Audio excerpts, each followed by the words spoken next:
Ahojte, vítam vás pri tomto videu. Dnes vám chcem ukázať, ako si nastavíte favicon. To je tzv. Obľúbená ikonka, ktorá sa zobrazuje v záložkách hneď vedľa adresu webu. Táto ikonka je nápomocná, ak máme napríklad potváraných veľa stránok, čo je, každý dnes pozná túto situáciu. A vlastne vtedy, keď máme potváraných tých veľa stránok, tak sa záložky takto zmenšia, tak sa nakopia na seba a vidno vlastne len ten favicon. A to je presne tá ikonka, ktorú si dnes nastavíme. Ona je vlastne veľmi nápomocná na rýchle zorientovanie sa medzi všetkými tými otvorenými záložkami. A touto ikonkou môže byť napríklad vaše logo, alebo nejaká ikonka vo farbách vašej značky, alebo to môžu byť písmenka. Ak máte napríklad logo, vaše meno, tak to môžu byť napríklad iniciály vášho loga, vašho mena. A tento favicon si jednoducho vytvoríte v Canve, dáte si rozmery 512x512 pixelov, aby to bolo vlastne štvorcové.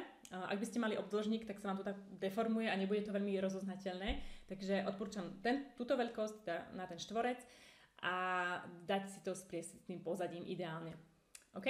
No a teraz si ukážeme, kde si to potrebujete na stránke vložiť, aby sa vám to tam pekne hore zobrazovalo.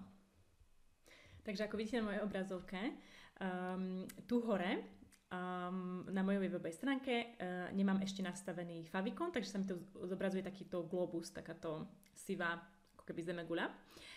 Takže ja teraz idem na moju stránku, idem sa prihlásiť a idem si to teda zmeniť, OK? Takže prihlásim sa do WordPressu. Pôjdeme na vzhľad a dáme Customize.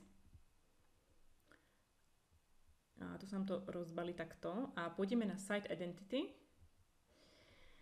A tu dole máme Site Icon. Hej, to je ten favicon. Čiže tu klikneme na to a nájdeme si tú našu ikonku. Vy si ju natiahnete, teda ak ste si ju vytvorili v Canve, tak si ju jednoducho natiahnete. Ja už ju mám kde si vytvorenú. Tak, ja ju mám tu. Vyzerá takto. Ja som použila iniciály môjho loga, teda môjho mena, ktoré vyzerá takto, takže som použila iba iniciály MG. A ako vidíte, mám priesvitné pozadie a tu už vám ukazuje aj náhľad, ako to bude vyzerať. Hej? Čiže som si to takto dala, dám si to publikovať.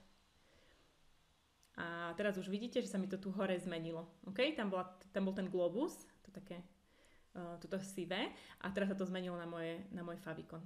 Okay? A to je vlastne celé.